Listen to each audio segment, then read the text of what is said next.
All right, everyone. Welcome to Brandon at Random Reviews. I am your host, Brandon Griffes. Thank you for stopping by. I do appreciate it.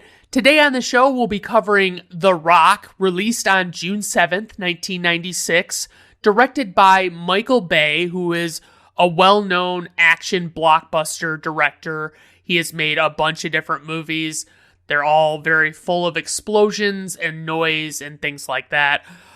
He made Armageddon, which I saw in theaters, I believe, and I think that's the only time I've seen it, and it freaked me the fuck out when I was a kid, seeing this as a 9-year-old. So it's like, I didn't pick up on the fact that, like, hey, does it really make sense that they would train drillers to be astronauts instead of training astronauts to be drillers? And so he also directed the first 5 Transformers movies, and neat little tidbit about me, I do not care for the Transformers movies. I think they're bad. He also did the first 2 Bad Boys movies, and I also kind of think the Bad Boys movies suck ass. So, for the writers, we have David Weisberg, Douglas Cook, and Mark Rossner. For the producers, we have Don Simpson and Jerry Bruckheimer. Don Simpson passed away shortly before this movie was released, and it's dedicated to his memory at the end of the movie. Don Simpson and Jerry Bruckheimer actually collaborate, or have collaborated on a lot of things, I should say, on a lot of different movies and things like that. So they did Beverly Hills Cop, and I really enjoy Beverly Hills Cop. I still enjoy it. I've revisited it a few times, and it's still really fun. It's a funny movie, and there's just so many great bits in it. Eddie Murphy's perfect in it. They did Top Gun, and that one's a classic, honestly. Like, I'm not a big Tom Cruise fan, but I'm more than willing to admit that I enjoy Top Gun. They also did Days of Thunder, which is another Tom Cruise movie, and I liked this movie in my childhood, and I have never watched it since, and I don't think I will because I don't think I'll like it. They also did Dangerous Minds, and I have seen that movie once. I remember it being not good, and then the only thing I do remember every time about that movie is its affiliation with Coolio's song Gangsta's Paradise, which was on the soundtrack, and the video to that song actually featured Michelle Pfeiffer. For the score, we have composers Nick Glennie Smith and Hans Zimmer, and I'm just going to do the ones, I'm not going to do each of them separately, I'm just going to do the ones they've worked on together. So the original Lion King from 1994, which is a great fucking Disney movie. Mission Impossible 2, previously covered on this podcast. I definitely like the score to that movie. That's one good thing I can say about that movie. They did the Simpsons movie, and the Simpsons movie, I think, was pretty decent, honestly. Like, it wasn't a bad movie. It was just like, I felt like it was almost too little too late. It was like, the Simpsons had really run a lot of the well dry by that point. Last but not least, they worked on Man of Steel together, and I like the score to that one, but it doesn't have like a real signature sound to it. It's not like a standout where I hear it and I'm like, oh wow, that's really a cool melody, or whatever music words I'm looking for. Just so for the cast, we have Sean Connery, who plays SAS Captain John Patrick Mason, and he was in 6 James Bond movies, starting with Dr. No, followed by From Russia with Love, then Goldfinger, then Thunderball, then You Only Live Twice, and then there was a movie that he was replaced in because he had not wanted to do them anymore, and he was replaced by George Lazenby, and that was only a single movie that George Lazenby did, and then they paid Sean Connery a king's ransom to come back for Diamonds Are Forever, and I think he donated his salary for that movie or something, but and then he was also in what would technically be his 7th James Bond movie in 1983. He came back, but it was like a non-official James Bond movie, but the guy, basically the story Thunderball, there were a lot of issues with the rights and who owned the rights to make movies and you use that story. And so they made this Never Say Never Again movie, and they put Sean Connery in it, and it was basically like a remake of Thunderball, and it was not great. And Sean Connery was like way too fucking old at that point. He was also in The Untouchables, which is one I need to go back and revisit. I remember liking The Untouchables, despite Kevin Costner not being super great, in my opinion. He was in Indiana Jones and The Last Crusade, and that is like, it's like, for me, it switches between number 1 or number 2 of like the best of the Indiana Jones movies, because without a question, Temple of Doom is 3, and Crystal Skull is probably 4, based on what I'm hearing about this new one, Dial of Destiny. I've never seen a movie so universally panned. Like, Sean Connery was also in The Hunt for Red October, previously covered on this podcast, and that one's also got Alec Baldwin in it. I've talked all about it. Check out that episode. It was a couple months back. And then we have Nicolas Cage, who plays FBI Special Agent Dr. Stanley Goodspeed. Okay, and I'll talk about that later. He was in Con Air, which is one of those movies, it's like, it's honestly not even poorly made. It is just like the most ridiculous movie, and there's just so much stupid shit in it, and it's like, honestly, I can't deny like the excitement of the story, and basically like making a movie out of that, like, if it would have been less cheesy, it could have been a really great idea for a movie. And then he was in Face Off with John Travolta, and this is yet another one that's like so easy to make fun of. They've covered both Con Air and Face Off in episodes of How Did This Get Made?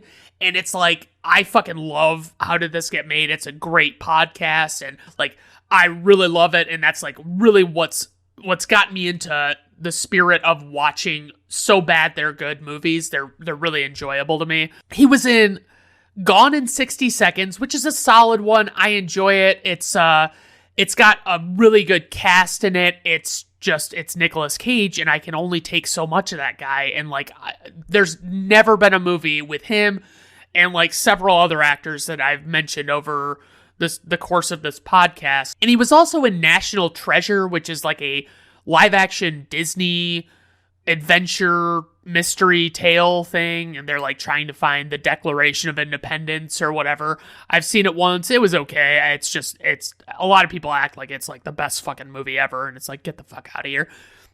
Okay, so then we have Ed Harris, who plays Brigadier General Francis Frank X. Hummel, United States Marine Corps Force Recon.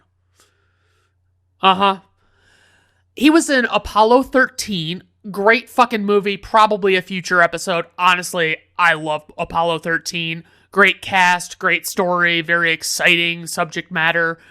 Trip to the moon goes awry, all that stuff. And he was in The Abyss, and I still have yet to see this movie because it's still unavailable on streaming pretty much across the board. I don't believe it exists on any streaming service. So he was also in A History of Violence with Viggo Mortensen, and that movie was fucking solid. I remember the first time I saw that movie, I was kind of fucking blown away because it kind of kicked ass. Last but not least, Ed Harris, he was in Snowpiercer with Chris Evans, and this is about like a post-apocalyptic the whole world is covered in snow, and there's this train that is housing all of these different groups of people, and it's a very exciting, cool movie. I mean, I was so excited when I finally actually broke down and saw it, because like, it's like, I'm sure maybe it's derived from some other work, but like, I just love seeing some level of originality, even if it's not wholly original. And then we have Michael Biehn, who plays Commander Charles Anderson, U.S. Navy SEAL, and he was in The Terminator from 1984. He played Kyle Reese. Kyle Reese? Yeah, that sounds right. And that is one of my all-time favorite movies. I absolutely adore The Terminator, and I love Terminator 2, and questionable feelings about a lot of the other Terminator movies, but whatever. He was in Aliens, and that one is a great fucking sequel. It's another James Cameron movie, just like The Terminator is, and I really enjoy Aliens. I do think, like, I think maybe I enjoy Alien just a little bit better than it. Like, I love the horror suspense of Alien, and Aliens is more of an action movie. He was also in The Abyss. I already talked about this one. Haven't seen it. Want to see it. Not available. And he was in Tombstone, and he was like a bad guy in Tombstone. And Tombstone is a fucking great Western. One of the best Westerns of all time. Definitely one of the better modern Westerns that I can think of, because they just don't make Westerns much anymore. It's just not a popular genre anymore. And then last but not least, we have John C. McGinley, who plays Captain Hendricks, United States Marine Corps Force Recon. He was in Scrubs as Dr. Perry Cox, and I fucking love Scrubs, and he honestly makes that show. If they hadn't gotten him to be in that show, I doubt that show would have even lasted a season. Like, it would have been nothing without him. Even though there are a lot of funny characters, he was like carrying everybody on his back. Like, it was fucking ridiculous. He was also in Office Space. He's one of the Bobs. He's so great in it, because it's so like not the kind of role he really plays, you know, but he's such a versatile actor, and I just love it. He was in Point Break, and I really enjoyed Point Break, and I always find it funny now, like, everybody points out that, like, the Fast and the Furious, the first one from 2001, it's like the same basic story. Like, not exactly like all of the events of, like, you know, like, basically, like, you take, like, the outline of what you want the story to be, and it's the same between the two of them, and then you're just swapping them out for, like, you know, one is bank robberies, and the other one is fucking, you know, heists, like, they're robbing semis on the freeway and shit. And then he was in Wall Street, and I think this might be one of those ones that's, like, difficult to find on streaming, but, like, I've only seen it once. I don't really remember it. Michael Douglas is, again, he's one of these people I'm not a huge fan of, and I could do without, and I think a lot of his movies would be better if somebody else were to take his place. So for casting notes, Arnold Schwarzenegger turned down the role of Stanley Goodspeed because he didn't like the script to this movie. Reportedly, Sir Sean Connery accepted the part of Mason after learning that Nicolas Cage had been cast as Goodspeed. And it's like, okay. Okay, so for the plot synopsis, a military man who sets up shop at the defunct Alcatraz prison holds the city of San Francisco hostage as the government has to put together a plan including a chemical weapons expert and a former prisoner of Alcatraz to try to stop him. So for the tagline, it's just Alcatraz, only one man has ever broken out. Now 5 million lives depend on 2 men breaking in. Alright guys, let's just dive right into the plot of this fucking movie. So I was eager to remember very little of this movie and see if I still liked it after like 20 plus years of since the last time I saw it. I love the fan theories suggesting that this is like a James Bond movie, like a secret James Bond movie where Sean Connery is his aged 007 who has been imprisoned for years because, you know, he got in trouble for finding out too much. And it's just fun to think about it. And I say that it'll never be confirmed, but actually I found multiple articles about like Jerry Bruckheimer stating explicitly that it wasn't true. And I was like, oh, fuck you, man. Like, what's it going to hurt to just let that be a theory? You know, like, why do you have to address that? And I mean, at worst he could say, well, oh yeah, you know, like that's a really cool concept. I mean, that wasn't really what they were thinking at the time, but you know, that's interesting. No, he couldn't do that. So during these opening credits, Ed Harris is gearing up, and he's clearly a military man of some sort, and he makes it pretty clear that he's going to do something nuts to prove a point to everybody. And this score is super 90s action. It sounds like very of its time, but I honestly love it though. Ed Harris's character's name is General Francis X. Hummel, and him and his men are infiltrating a military compound of some sort. The always underrated John C. McGinley, as I mentioned, is with him, and the men are using deliberately non-lethal takedowns to show that they're not monsters, despite that not mattering ever again at all in this movie. It's like they don't want to hurt anybody, especially like military people, but at the same time, it's like it doesn't mean anything. Like it's like later on in the movie, they're killing people left and right, or they're willing to kill people left and right. So it's like, fuck off. So they steal a chemical weapon that contains green balls that hold toxic liquid, and one breaks and disperses deadly gas that makes these people that are in that vicinity break out in like boils and stuff, and like they're screaming and they're in agony, and it's a really fucking rough scene. And now we're with Stanley Goodspeed, which wins this episode's award for the dumbest name by a sizable margin. He's dicking around with his coworker, shooting toy dart guns in an office, and he's given a package that has a Beatles record in it that has been delivered to his work for some reason. Why are you getting it delivered at work? Why wouldn't it come to your house? What do you think? Like maybe because like back then a lot of packages still required signatures and stuff, so maybe he thought it was an easier way to get it and not have to worry about whether or not he could sign for it. I don't know. Anyway, so Goodspeed is a chemical weapons expert and is called down to look at this box in this lockdown chamber that they like got delivered somewhere, and they want this crew to check it out for if it's got anything lethal in it or whatever. And they're in this lockdown chamber and like these really huge protective suits and stuff. And it's like him and his partner there, basically. So the two men discover a doll, and Goodspeed warns the other guy not to mess with this doll, like he's dicking around with it and stuff. And it starts to release toxic gas, and they also find some C4 in the box, and everybody has to evacuate, all that stuff. Of course, Goodspeed is unorthodox and doesn't do things professionally or by the book, really, but he figures out how to defuse the bomb. And Goodspeed is at home later where his girlfriend says that she's pregnant, and despite Goodspeed being a knob about it at first, they still get engaged. And she's visibly upset by how he reacts to the pregnancy news, but is seemingly not upset that she's having Nicolas Cage's child, or that she had sex with him, or is in a romantic relationship with him. So, what's your deal, lady? Hummel and his men take over Alcatraz, also known by some as The Rock, copyright 1996. His men take the tourists as hostages and set up shop.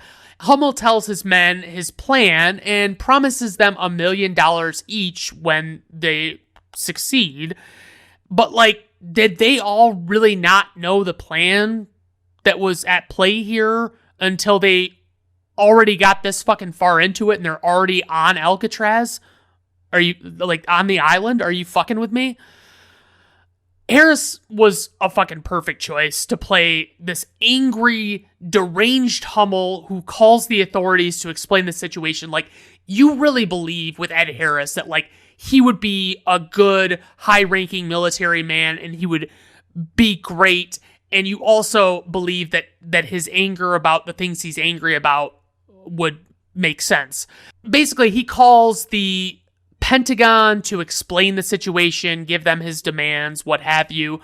The Pentagon, they're all getting briefed on what the situation is, and Hummel explains to them that throughout his career, he has seen his men, other military folk get fucked over, and like they don't get benefits, their families don't get benefits when they die, when they get injured, things like that. And he's just fed up with it, and he nobody's done anything about it. So the deal is they either give him the money or he attacks San Francisco with his scary green balls. Yeah, that's the kind of joke I'm going to be making repeatedly in this episode. Okay. The authorities basically have no viable countermeasures and must consult with Goodspeed, Nicolas Cage's character, to come to San Francisco, who assumes it's a training exercise or some shit. So he invites his fiancée along, not thinking anything of it. So one of the authorities pitches using John Patrick Mason, who is a former Alcatraz inmate, who is actually supposedly the only man to have ever escaped the prison that anybody knows of. And they want Mason to give like insight on the facility and like help them understand how to get in there undetected and stuff like that. So Mason's been locked away for decades because he stole the government secrets that he did, and they haven't killed him because they haven't found where he hid them. They interrogate Mason to no avail because William Forsythe is being a dick, and that's kind of the MO of William Forsythe characters. And if you don't know, I mean, like, hopefully I put a picture into the video right now and you can see him. Like, it's like he's really familiar, at least to me, but I can't even think of like what other movie he's in. But like if you told me he's this guy in that, and I'm like, oh yeah, like that's the kind of thing. So after Mason says he doesn't care about what'll happen to him if he doesn't help, they just basically tell him he has no choice in the matter. And so the men send Goodspeed. So this is the FBI, and Goodspeed is an FBI guy as well, and he is the chemical weapons expert. He has no experience with this shit.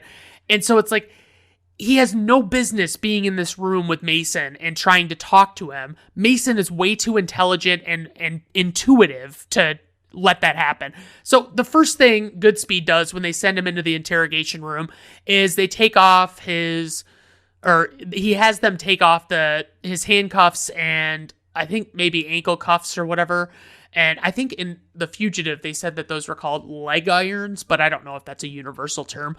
Anyway, I don't know, like, he gets him a cup of coffee, and it's like he's trying to downplay his background so Mason doesn't figure out who he is, but Mason knows almost immediately that he's not good with this type of shit. So Mason demands a hotel and shower and haircut and some other shit, and he breaks the one-sided glass in the interrogation room to find a familiar, unfriendly face in this guy, Womack, who is the head of the FBI now, but Mason knows him from like the 60s.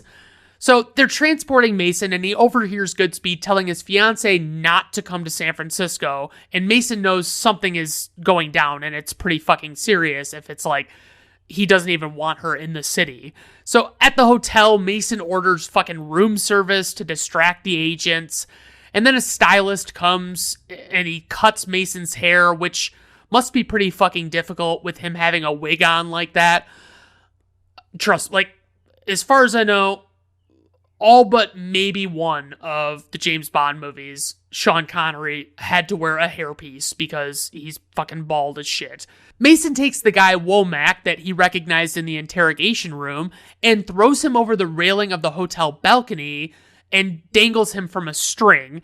And so Mason manages to make a break for it while everyone tends to Womack and make sure he's okay. And this inexperienced dipshit Goodspeed goes after him. And Mason's in a Hummer he stole, and everyone is in regular police vehicles pursuing him, except for Goodspeed, who commandeered a sports car. And Mason is causing chaos and destruction on the streets of San Francisco, and he's managing to lose a lot of the pursuing vehicles. And I gotta say, I really love this chase quite a bit, despite it. I'm not a big Nick Cage fan, as I said. I do prefer his character in this being inexperienced but intelligent. And originally, like when I recorded, I was going to do True Lies and The Rock. And then like I decided I was going to start doing video. And so like I separated them. But like it always annoyed me in True Lies. It was like Arnold Schwarzenegger's character was like fucking perfect. He did everything right. He knew exactly how to do everything.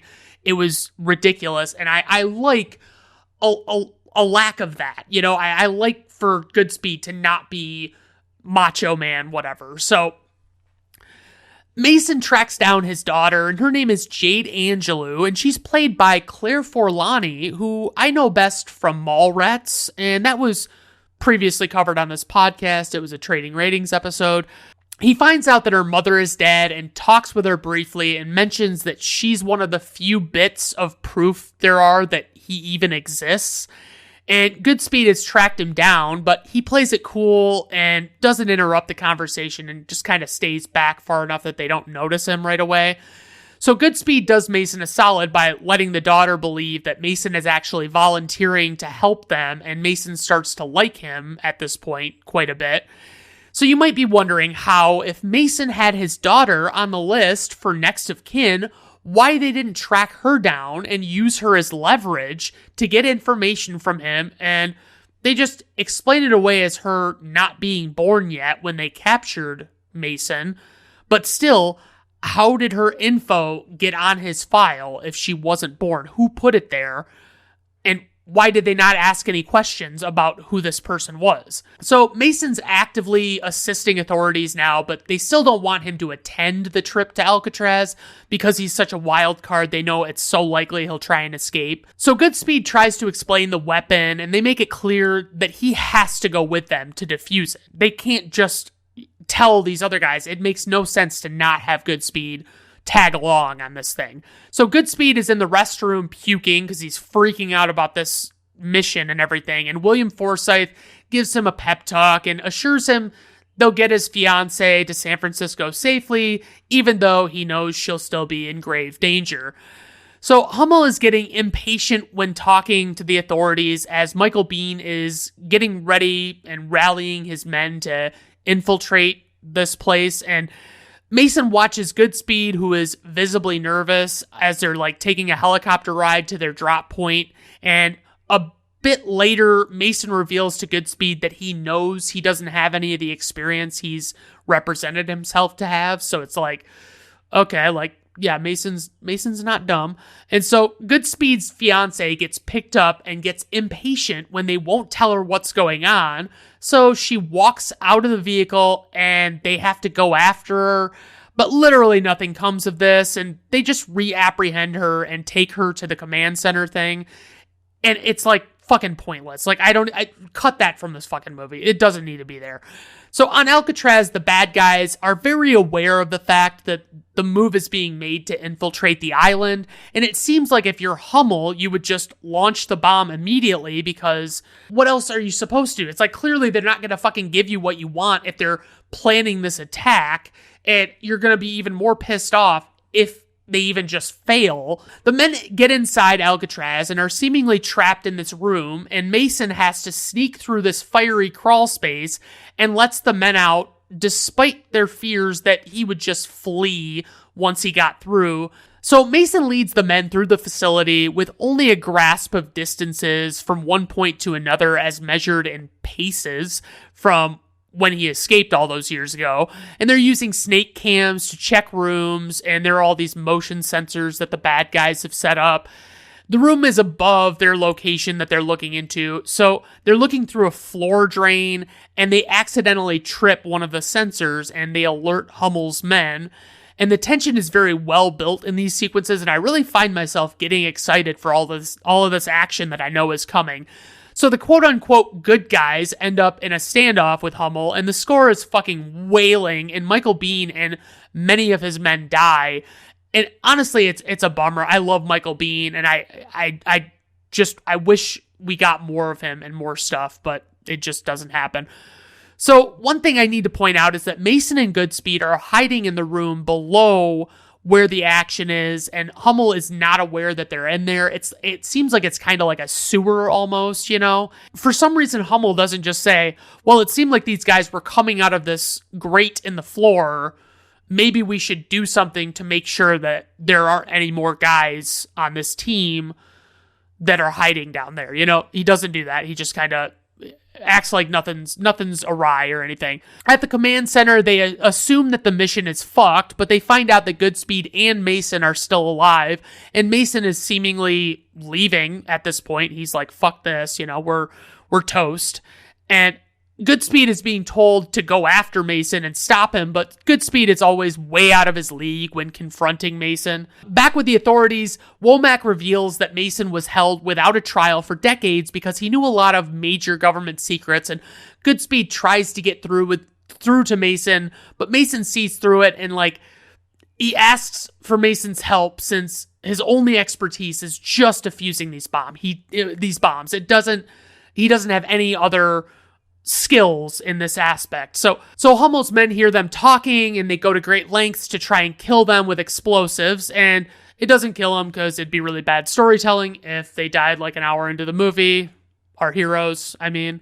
So Mason seems on board with saving the day now, and we get a shootout in this old file room, and They go where Hummel has stashed the chemical weapons for rockets, but I guess Goodspeed's just going to try and defuse them right then and there.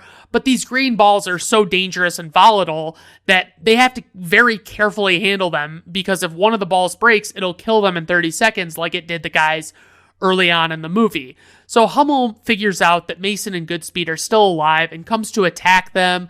And this is while they're working with the gas, and it's a very dangerous situation. And they end up in like this mine car ride or cart ride, like Indiana Jones and the Temple of Doom or some shit. It's kind of crazy. It seems like Mason is forced to be the one to come up with every fucking bright idea, and it's just frustrating because it's like Goodspeed should be at least like clever, you know? He shouldn't just be a complete idiot. So the action is well choreographed and executed, and I just don't know where Michael Bay went wrong, because he's become like a caricature of an action director. So Mason and Goodspeed manage to get the best of Hummel's men and continue on, and I should probably mention that Goodspeed stole the guidance chips from those weapons so that they can't really use them for what they want to use them for. The two heroes split up, and basically, like, Hummel is threatening to kill a hostage or whatever if they don't bring back those chips. And when they split up, Mason goes directly to Hummel, and it's like he claims that he's the last one, like everybody else is dead, you know, it's just Mason. And Mason just criticizes Hummel's logic of killing innocent millions, since it doesn't make sense, and they take Goodspeed and Mason and lock them in a couple of cells because they catch Goodspeed. So Goodspeed is carrying on about his frustrations, and Mason just fucking breaks him right out. Like he fashions something out of the bed sheets in the cell and just manages to like loosen a latch or something, and it sets them free.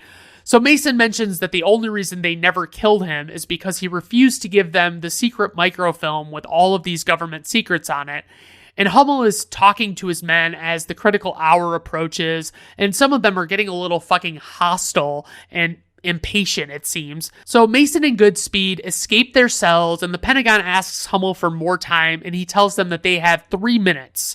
A bad guy catches Goodspeed, and he tries to tell this bad guy how dangerous the weapon is that they're using, but Mason just takes the bad guy out, so it didn't matter. They launch the first missile, and it's headed right for the football game in Oakland, which is apparently being played in front of the smallest NFL crowd on record.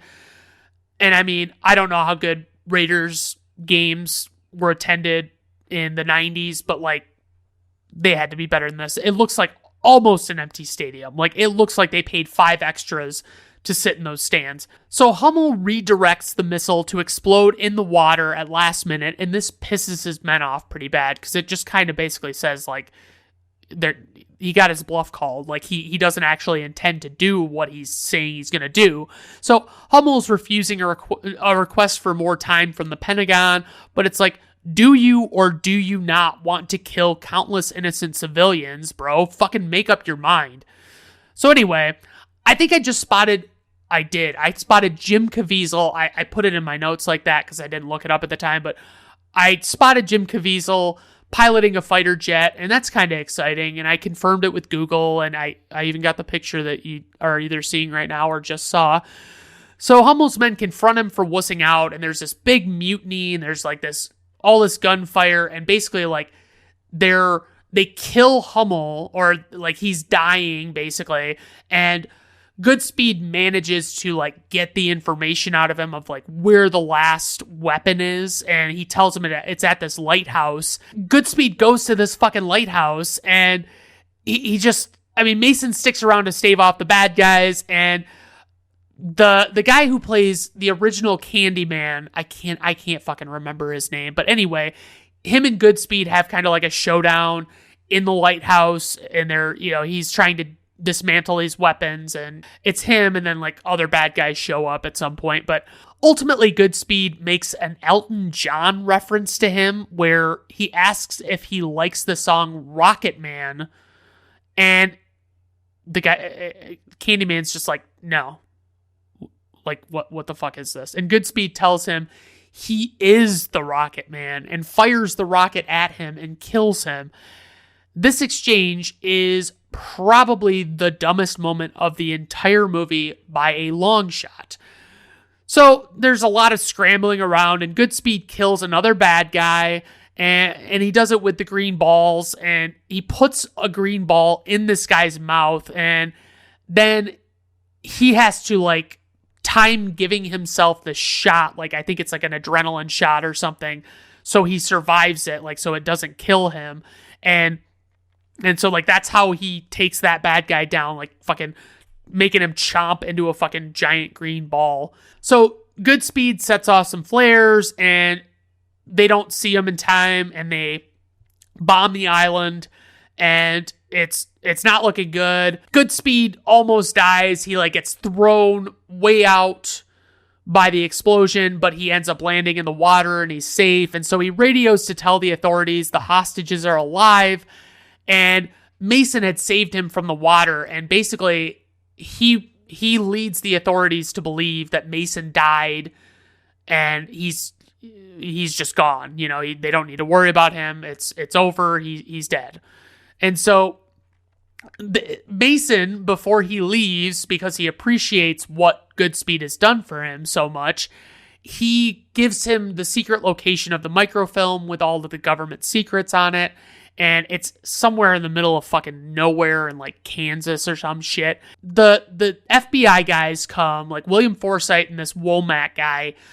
It's like they come and talk to Goodspeed, and they want to see Mason's body, but Goodspeed says it was vaporized. And Womack is like, whoa, a body can just vaporize like that? And Goodspeed's just like, yup, you betcha. And Womack is just, I believe, supposed to be the head of the fucking FBI. If I tried to look into it, I am pretty sure that is, like, he is the number one guy at the FBI, and he could not possibly be that dumb. So Goodspeed, you know, he and his fiance go get the microfilm, and the movie ends asking the fiance if she wants to know who shot JFK, and we roll credits without ever knowing the answer, but I think we all know who really did it. So anyway, praise for this movie. Honestly, a great action movie. It's got a great plot. It makes you question your loyalty to some of the so-called good guys. Sean Connery is fucking great in this, as he frequently is. He often doesn't know how to pick the right roles, and luckily this one worked out well for him. Ed Harris and even Nicolas Cage put on very stellar performances, and I actually do enjoy the score. It's pretty fucking well done. For criticism, honestly, I still say the problem is Nicolas Cage. You swap him out with any number of lead actors, and this might be an all-time great for me, but it's just not that because of him. So, for trivia, Quentin Tarantino and Aaron Sorkin are among the uncredited screenwriters who did rewrites on this script. Sir Sean Connery insisted the producers build a cabin for him on Alcatraz, and he just didn't want to travel from the mainland to the island every day, and he got what he wanted. According to director Michael Bay, the script was written much more straight and serious than the final movie. Most of the humorous moments and lines were improvised during filming. Some of the Navy SEALs in this movie were played by real Navy SEALs. It was Nicolas Cage's idea that his character would never swear. Michael Bay's idea for a sequel involves a now married Goodspeed in possession of the microfilm evidence, who finds himself pursued by the government, and with nowhere else to turn, he's forced to ask Mason for help. I feel like maybe that's kind of sort of not going to happen now, what with the whole Sean Connery being dead thing. So in the scene in the interrogation room where FBI agent Goodspeed introduces himself to Mason, John replies, "But of course you are." And this was exactly the same line he used when he met Plenty of O'Toole, I should say Sean Connery used when he met Plenty O'Toole in the casino scene in the James Bond movie Diamonds Are Forever. So this movie marks the third time that Michael Biehn has played a Navy SEAL. The first was in Abyss from 1989. The second was in Navy SEALs from 1990. He did say, however, that he found himself freezing up when acting as a leader to the real Navy SEALs, as well as co-star Sean Connery. I could imagine that's intimidating. For info and ratings, we have a runtime of 136 minutes. This movie is rated R by the Motion Picture Association of America. Budget, $75 million. Opening weekend, $25.1 million. Worldwide gross, $335.1 million. IMDb rating, 7.4. Rotten Tomato critic score, 68%. Rotten Tomato audience score, 85%. Personal rating, 4 out of 5 stars. I really do enjoy this one. It's a great 90s action movie. It's got certain flaws I just cannot overlook. Like I said, I think it could be like a 5 out of 5 if it had one different casting call. So, all right, everyone. Well, I hope you enjoyed the episode today. I went a little longer than I think I wanted to, but I'm gonna see what I can do. Studio magic and stuff with editing. So, have a good rest of your day. Bye now.